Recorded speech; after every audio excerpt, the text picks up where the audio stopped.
want for your treatment group to get so used to this process that they don't think about it, that it starts to become almost play-like for them, and that they can just let their feelings move without worrying about where to go next. You want it to become organic for them. And then, of course, they start to teach each other, because people don't come in all the same day. So the group that knows it a little bit makes the rest of the group comfortable, and they just keep making each other comfortable, and then they sort of train each other.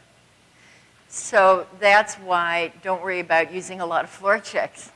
When you're that vulnerable and that raw as you are in treatment, the last thing you want to be worrying about is creating iatrogenic issues, making the treatment so complicated that it becomes a problem.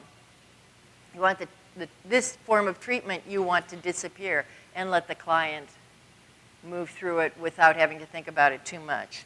The timeline is core because it puts things in perspective. It puts things in context.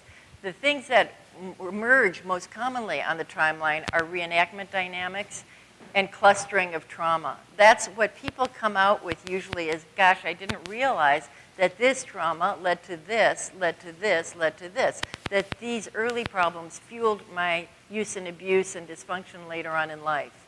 The other thing people often are aware of is, gosh, I didn't realize all those things happened around this age. And this part of my life was relatively free of trauma, but it felt like because I didn't resolve this, I was living in trauma all along. Another thing people sometimes notice is after recovery, it doesn't feel so traumatic. And it's not that bad things didn't happen, it's that they had a language to process them. They had a recovery network so that their experience of the trauma was different. It didn't linger, it didn't last, it didn't go underground and fuel dysfunction along the line. And the V of self-regulation it's a snapshot. It's really so people can go out of treatment and carry with them this image of a V of this is in high intensity, this is overwhelmed, this is numbness, this is shutdown, and this is the middle ground. Remember we said people in trauma, I call it the trauma boomerang, move from 0 to 10 and 10 to 0 without speed bumps in between. Woo, woo, woo. Emotional sobriety is much more in the 4, 5, and 6 range. So this is a visual for people to take out, going, am I in an overreaction? Am I underreacting? Where's that middle ground? And middle ground is tough. Middle ground is where the tears come. When they're overreacting, it's acting out, right? That's getting away from feeling. Numbness is getting away from feeling. Feeling is in that middle ground. So, any other things from yesterday? Do you feel comfortable using level 1 if we were to move on and do a little more level 2 type stuff today? Anybody not comfortable? Think they would be not comfortable? Floor check spectrograms, trauma timeline. It's pretty simple, and many of you, as I say, have seen it before. So, okay, you want to look at level 2 stuff today? I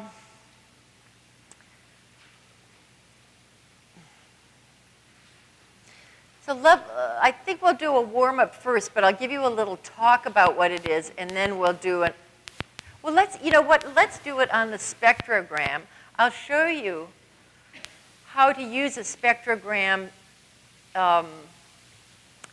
in just a very ordinary kind of way, right? Because you saw it for grief, right? And it just sort of went boom. But you can use it for anything. So before we move into level 2, let's do an anything spectrogram. How comfortable are you in group today? I'm very comfortable. I am less comfortable.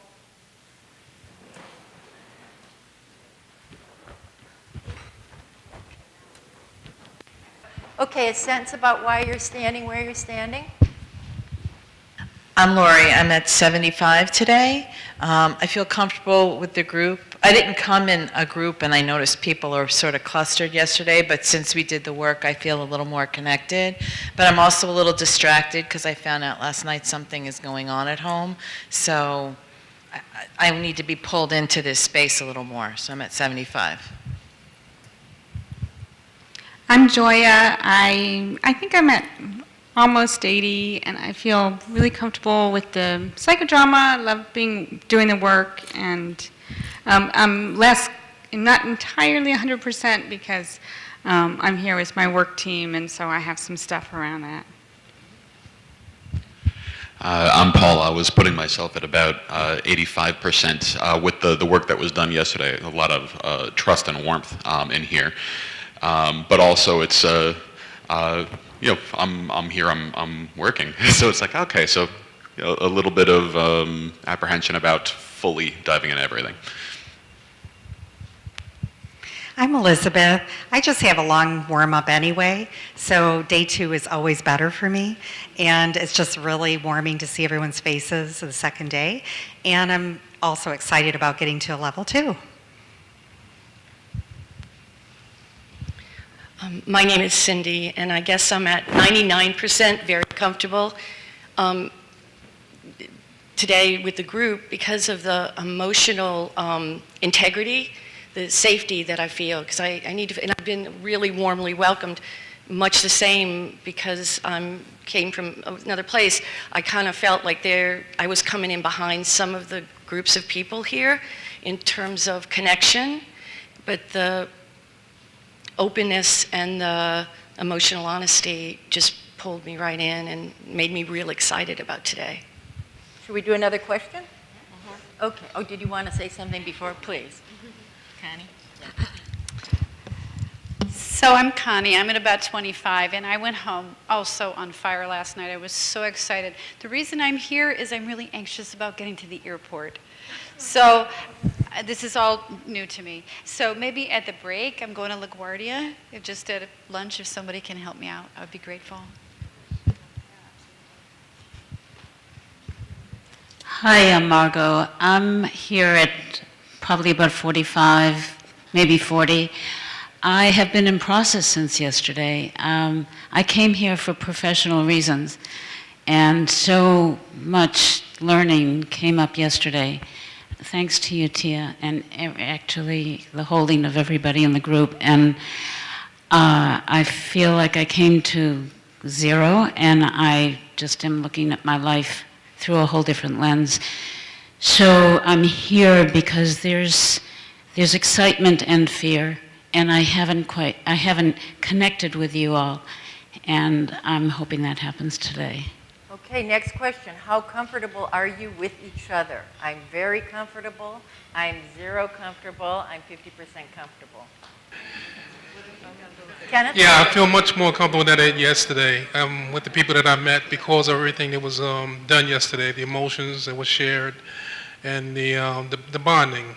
It was good. It made the day a new day as far as the group, a better day. Hi, I'm Kathy, and I stand here at about 90%. And I've been a little lone outpost of experiential therapy in the Midwest, and I'm so glad to be with my people. Thank you. You have a double deck here. Okay. So here's to proliferation, right? Here's to bringing beautiful healing methods to as many people as possible. That's what gets us into this. We experience the magic ourselves. That's how we get in, I think. How comfortable are you doing this model when you walk out? Well, that's too early. You haven't had today, but so far, how comfortable are you with the idea of doing your own feeling floor check, your own spectrogram, et cetera? Very comfortable, not so comfortable.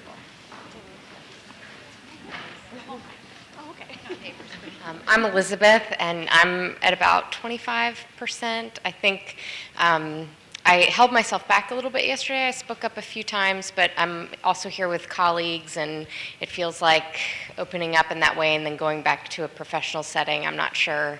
And I did share that I tend to be the caretaker. So I'm also really new to experiential therapies, and so I'm just trying to take it all in. I'm kind of the same as you. I'm about 25%. I'm trained as a cognitive behavioral therapist, so this is way different from my training. And this is my first real kind of dive into this, so I'm learning. I stand here probably at 95 and I feel real comfortable with all of it, and I've been to a little bit of the training before. Where I get stuck, and this might be more of a question thing, is I get stuck sometimes on the questions of the spectrogram. Like I fumble or it looks so smooth in the training, and then when I'm in it, I can choke on the question part. So that's what I want more help on. You need to keep the shape of the exercise you're in, and if somebody throws you a question, keep it for later, because this is for sharing. And if you, that's one of the places you'll lose your focus and you'll lose your group. Stay with what Kenneth said about staying with the program. I learned it as a Montessori teacher, which I was in my early 20s. You write enough steps, you trust. First of all, you write a zillion steps so people understand it's a process. And then you stay with the process, and then pretty soon it's like flipping pictures. It's a film. It's a smooth movement. And I'll answer the question when we sit down. Thanks. We really didn't even know we were doing psychodrama. We were doing experiential therapy, right? When I was doing that for some time before I even knew it was psychodrama. This was a long, long time ago. I ran into psychodrama by accident, by a flyer that my husband said, "This is psycho and drama. It's everything you do. Why didn't you check it out?" Because I was already doing it all. So I did check it out, fell completely in love with it, realized that I didn't have to invent the wheel again. The one thing about experiential work, we were constantly inventing the wheel. We were constantly trying to be creative and think of new things to do. And new psychodrama had a method that was so elegant that it became transparent. And I fell completely in love with it and realized that some of the trauma that we cause clients is in our making it up. Creativity and spontaneity don't mean you get your intellect buzzing and make up cool things. Creativity and spontaneity mean you zen-like stand in the moment, and you can move in any direction. It's like Tao business. It's you stand ready to be moved upon and to move. And your direction is not because you're directing. Your direction is because you're present. You can move where it needs to be moved. You can hold. You can think when it's necessary to think, but you can respond in the moment to what's going up, because in the moment is where we want to bring people back to. Remember, trauma takes you out of the moment. Dissociation, splitting, numbing, raging, defending, attempts to get away from the moment because the moment hurts too much, the moment's too painful. The longer you stay in a dissociated state, the more likely you are to become symptomatic long term. The longer you just stick on rage or avoidance, that makes it, the trauma gives it lasting power. Coming back into the moment and experiencing it and letting the prefrontal cortex do its crystalline, beautiful job of observing and making gentle sense of the moment, but not so much sense of the moment that you live in a story, that you live not in the moment. You want to live in the moment, not the idea about the moment. Idea about the moment is the realm of artists. But the goal of that kind of art is to make us aware of the moment. So for people who can be in the moment, life is happening. That's where it's happening. That's where the power is. That's where everything is. Children, I have a grandchild, 20-month-old. So he's so in the moment, I could go on and on and on about him. It's unbelievable how much he's in the moment. And why being with him brings me into the moment, us into the moment. It's a remarkable gift. When you are there, you don't have to construct so much. And if you are spiritual, you know that's where presence is. You know that's where divine presence is, in the moment. If you can't be in the moment, then you have to start, there's a ceiling on your experience of life. There's a material ceiling on your experience of life. And so you have to start constructing things to believe in. Being in the moment is its own experience. You don't have to believe in it. You're in it. You're experiencing it. What's that Chinese saying? I hear and I forget. I see and I remember. I do and I understand. Doing is understanding. What we do with our clients and letting them come to their own understandings, some of which we'll hear about, some of which we'll never even hear about, is worth more to them than all our brilliant ideas that we shove at them. If you want to be brilliant, be brilliant by observation, by stretching the moment, by being in the moment, by inviting people into the people have to want to come into the moment. But this process is designed so that you get lulled into something. Okay, so frozen moments. That's the trauma thing. One of the problems I had is I became known as a trauma expert. It took me a while to kind of figure this out, but I would go to these conferences and present, and I thought either I'm getting worse or people are getting sick, and I remember people on the road would say things like, people are getting sicker these days, and I thought, I don't know, maybe not, but I wasn't sure about what I was seeing myself because I was encountering a lot of frozenness, and then I realized that the titles of my workshop had morphed into trauma. The more I got to know about trauma, the more expert I became, the more I presented on trauma, and the more people would show up and want me to fix them, want to do their trauma drama. And in a conference, it's not, here there's a warm-up, there's a level of understanding, our protagonist work yesterday was it was very unfrozen. It was just in the moment. Sometimes when we reconstruct a scene, and I don't mean reconstruct the scene of the trauma, I don't do that. I don't, there's no need to do that.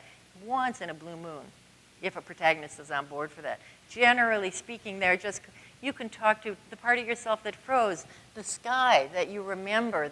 If you were sexually abused I remember one client was quite sexually abused. She remembered kind of a woods and grass on her back and sky, and you can psychodramatize all of that. The grass, the sky, you don't have to re-traumatize somebody by saying, who could play your abuser, who could play, it doesn't have to be that way. If they want that, slow and steady, and always with an out. Give them a stand-in. Who could play you? Let's put, always with an out. We'll do that today. But the thing I observed is that people would come up and freeze, right? You got a lot of frozenness. And I had not changed my work so much, so it confused me for a while. And then I started to try to work with it, and I tried to work with it every which way but Sunday, and double for the group, bring in the, talk to somebody in role reversal. I tried all kinds of things, soliloquy. It's a lot of work. This is my best thing, and I think we discovered it pretty much in the Friday group, and the Tuesday group did it too, but we really, starting out with a frozen moment. Do a social atom of a frozen moment.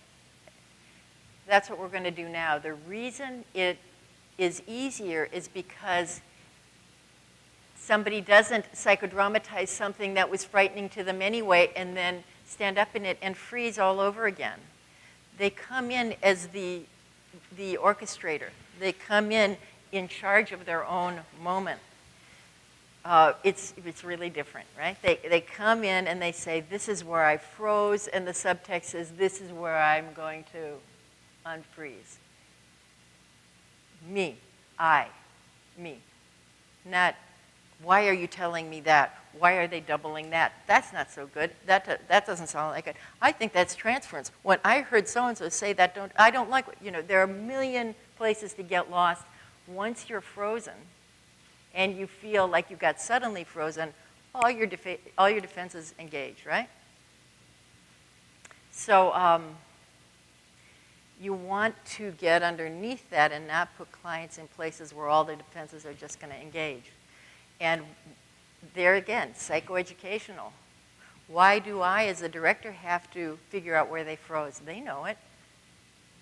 We work with people who show up out of nowhere, right?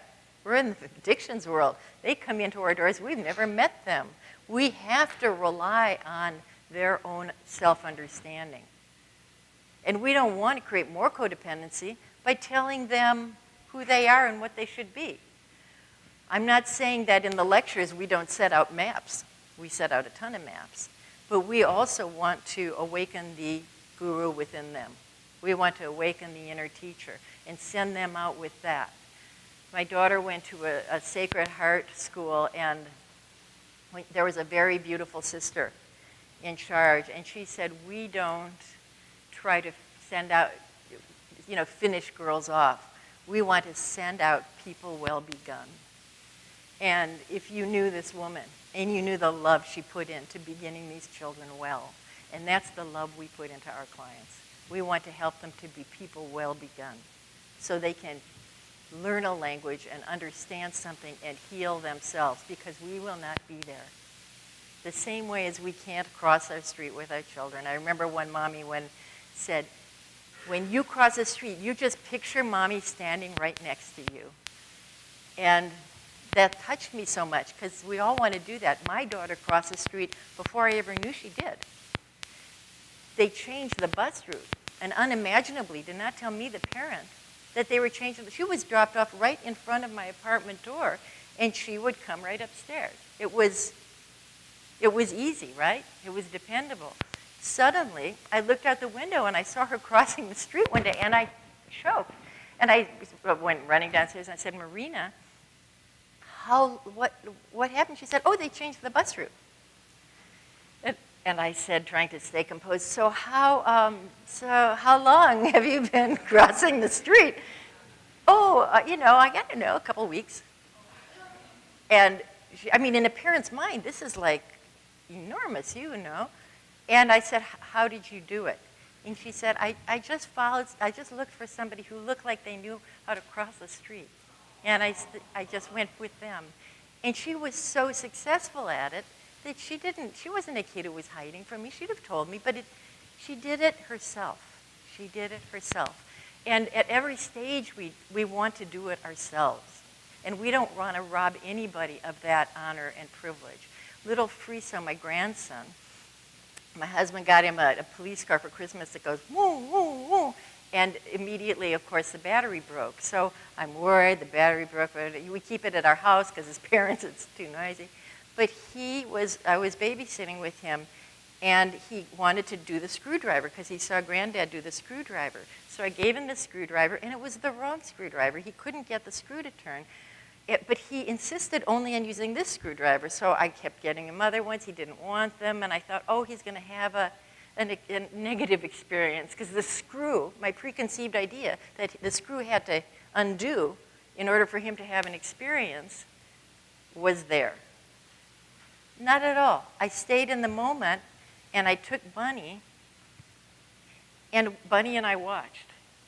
And Bunny is one of the few things in the world that is less able than Friso, right? Friso is just 20 months old. There's not a lot he can do, and the frustration of a 20-month-old child.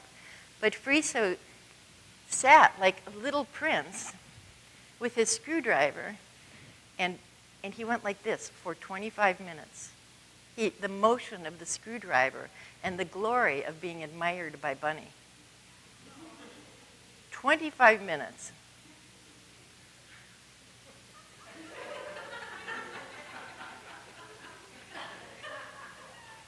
I couldn't believe it. It didn't stop. And Bunny, meanwhile, was going, "Ooh, Friso, that's amazing. Oh, Friso, you can screw." So the admiration of even a little bunny,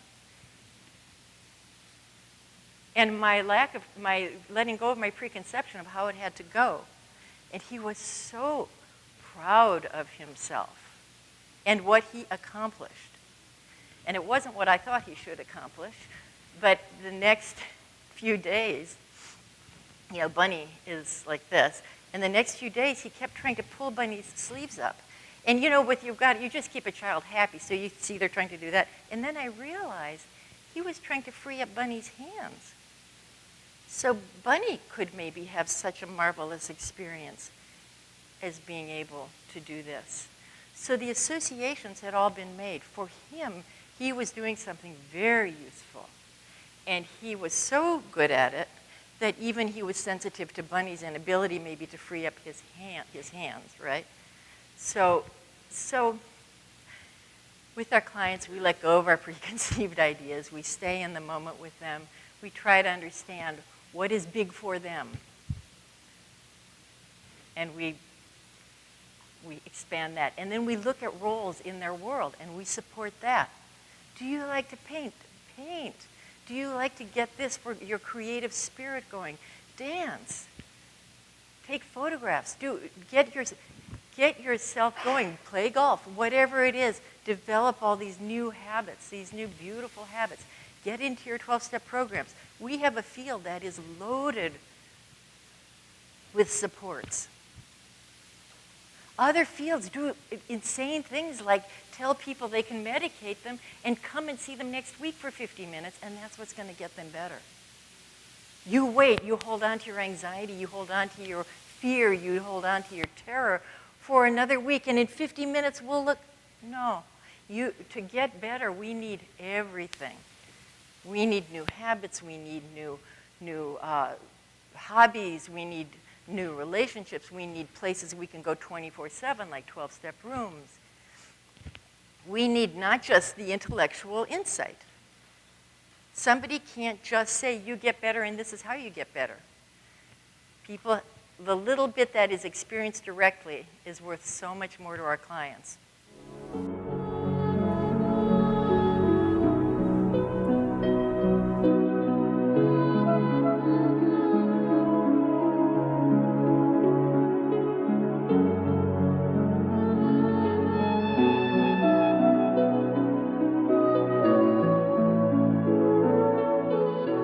A social atom, how many of you know what a social atom is?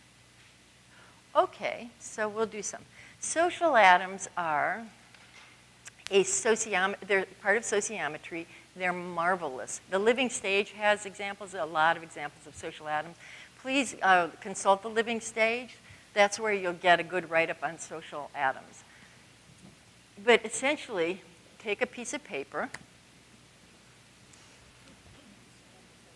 So in the spirit, once again, of being in the journey, that the idea isn't necessarily my idea to unscrew the nail and replace the batteries, that the journey and the beauty and all the learning and the sense of integrity and is in this motion. A day of your own, finding your own motions. Using circles to represent females, triangles to represent males, squares to represent institutions or, like that. First, locate your, we're going to do a frozen moment. We're going to do a frozen moment, a moment when you felt you froze and maybe are still a little frozen. Anybody not get what I'm saying with that? Frozen moment, a frozen moment. And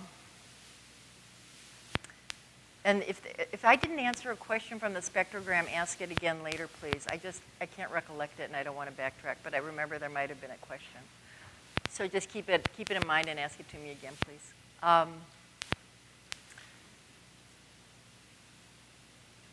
Using circles to represent females, triangles to represent males, squares to represent institutions. First, locate yourself anywhere on that paper that feels right.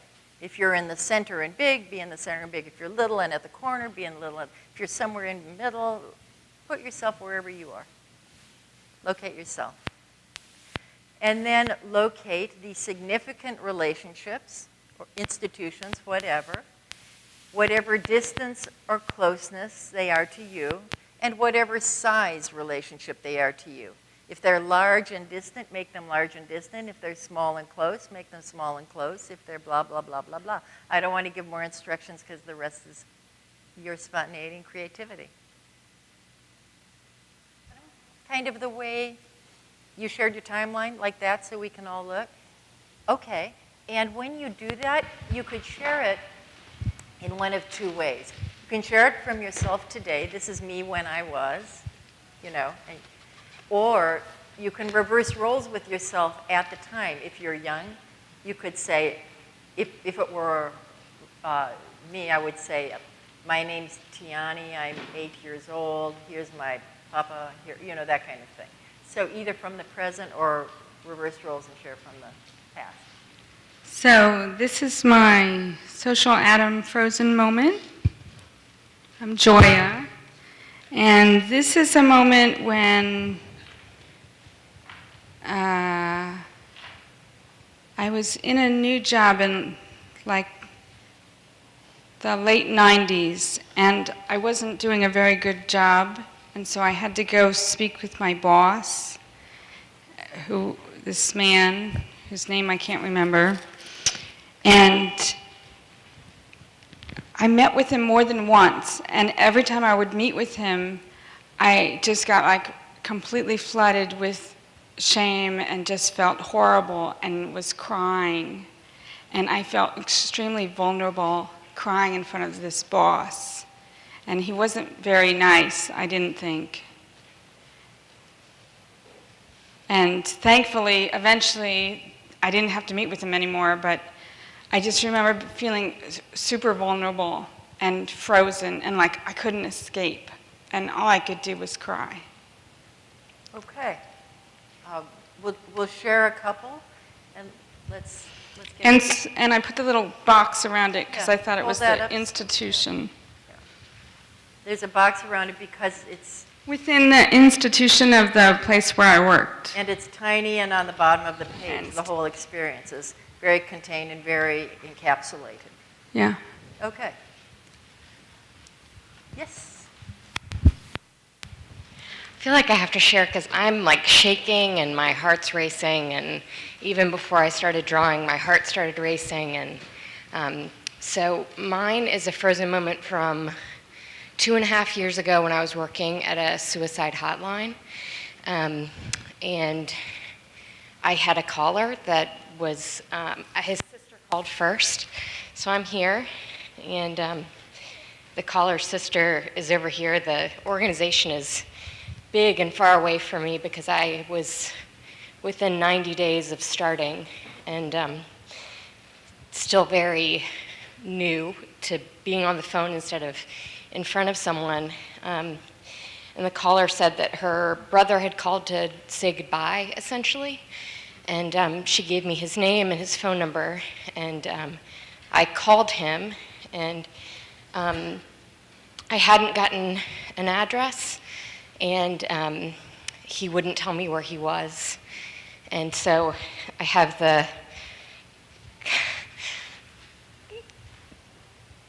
other person that was looking for him online while I was on the phone with him. She was searching, but she didn't seem that invested. I think I talked to him for an hour. And my supervisor's over here. I was trying to let people know what was going on. He was sort of toying with me. He was very manipulative, and at the end he said that he wouldn't tell me what he was going to do, but he let me know that he had the method. And at the end he said that he gave me his mother's phone number. We couldn't get the sister back on the phone. He said, if you can call her and get the address and call 911 before I finish. And so I called his mother and got the address, and we sent EMS out, but I called him back. And he attempted on the phone with me, and then the phone dropped, and I heard his mother come home and scream, and I heard the EMS trying to revive him. the day after the breakup that I mentioned yesterday. My supervisor was on the line at the end. It was just listening to it. There was nothing we could do. I got sent home for the rest of the day, but then I went back to work the next day, and I found out that he had lived.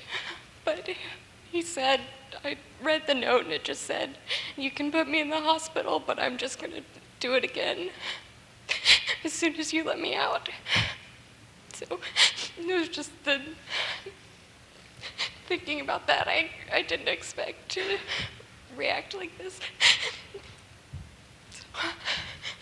So that's great that you brought it out. It's good that you told it. And it's good that we witnessed it. And noticed the proximity, that you noticed the proximity of it's the day after the breakup that you discussed yesterday, and how that makes it how they feed together to become more traumatizing. So thank you for sharing that.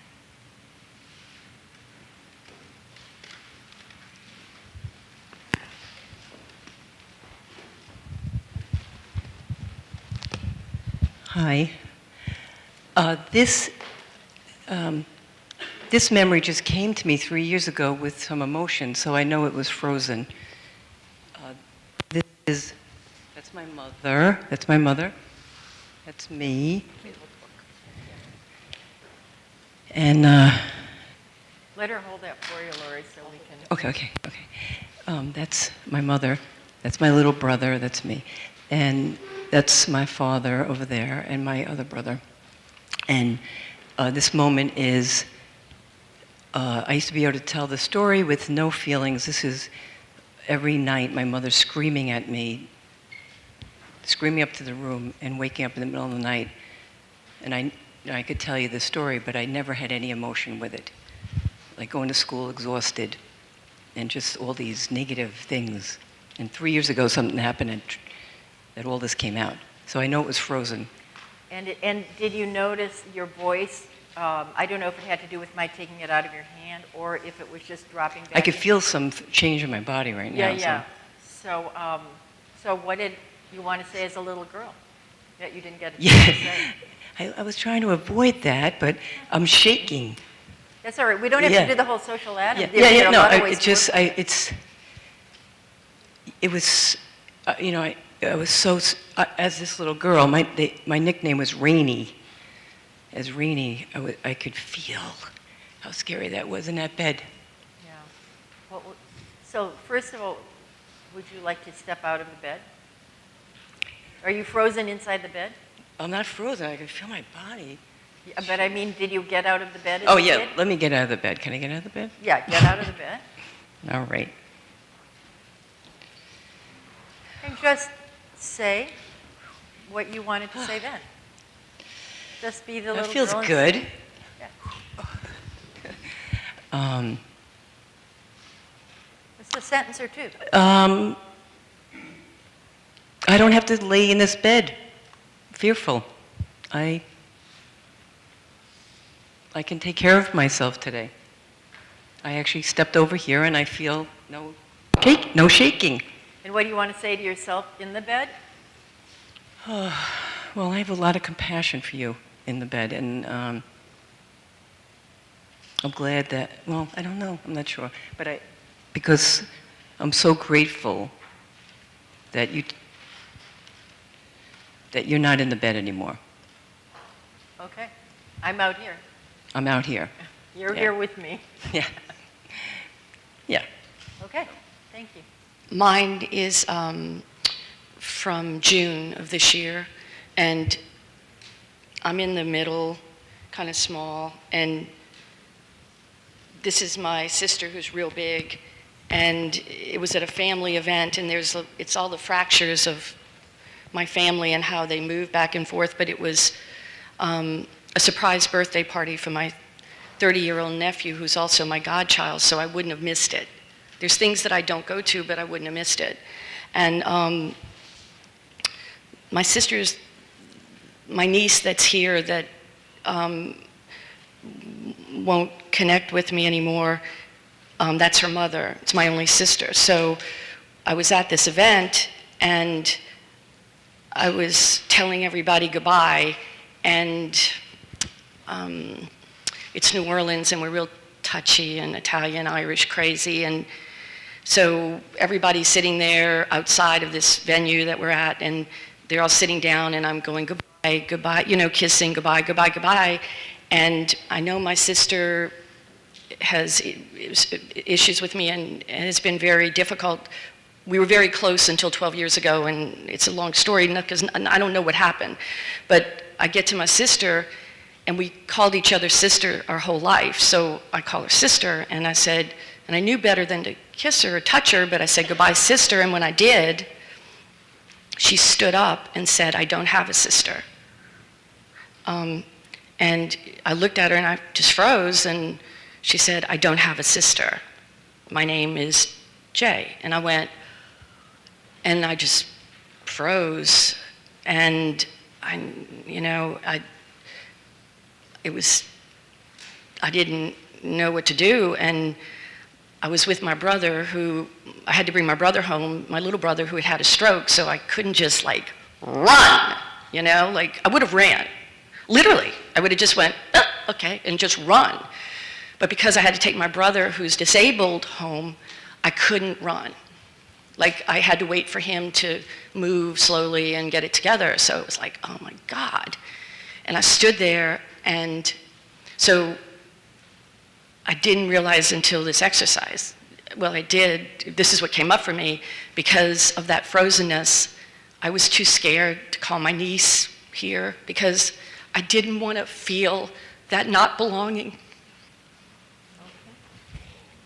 So you see how much can be accomplished just by writing them and sharing them, because people hone in on their own moments. Would you like to put one into action? Into the sculpture? Okay, so would those of you who've shared them, any of you care to put one into action? Yeah. So group choice, sociometrically, is just walk up and place your hand on the shoulder of the person whose drama drew you. And how you make that choice, it's not, gee, I think she should work. She needs to work, or it's this where I'm pulled. And it generally is through a kind of a resonance. And you don't necessarily know fully why, but go where you're pulled.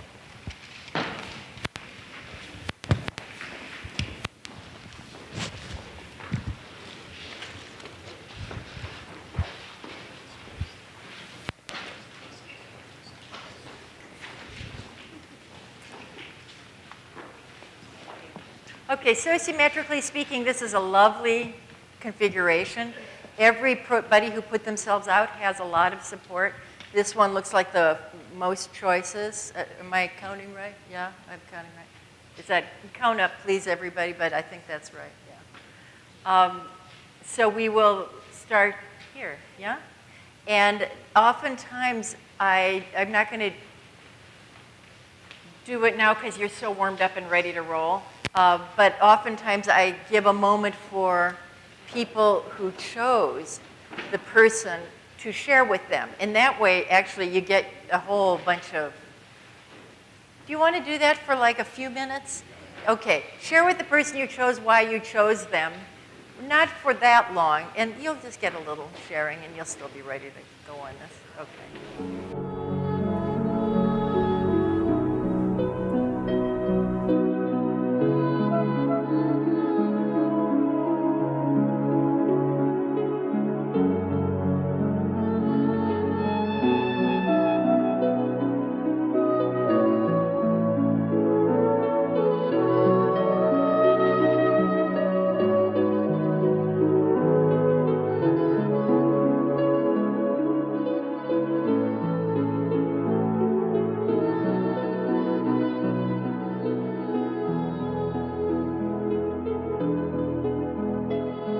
And now we'll put this into action, sculpture and neuropsychodrama.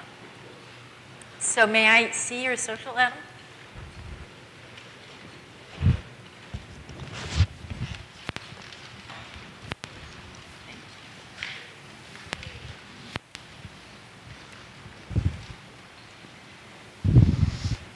Okay.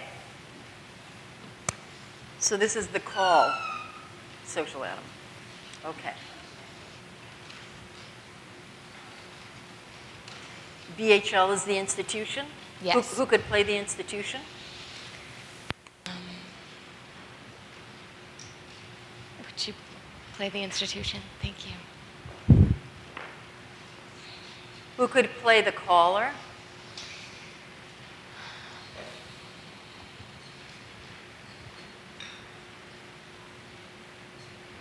Would you play the caller?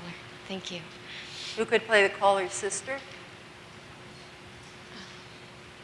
Would you play the caller's sister?